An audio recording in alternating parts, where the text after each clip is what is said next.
बुलावांगी। मैं समझ नहीं आ रही कि मैं उन्होंने इन्नी जल्दी किस तरह मैं बुला ला तो पढ़ा ला। उस्ताद शायर ने बहुत अच्छे ने भरपूर तालियां नाल उन्होंने इस्तकबाल करना।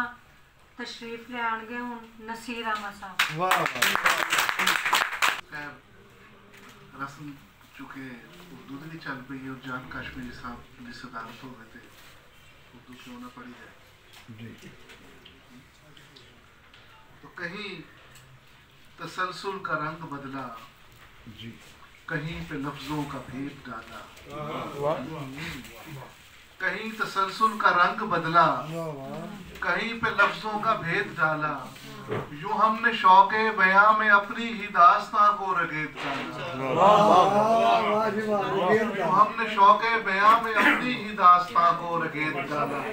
और मैं उसकी कारीगरी पे हैरान सा देखता हूँ हसीन चेहरे।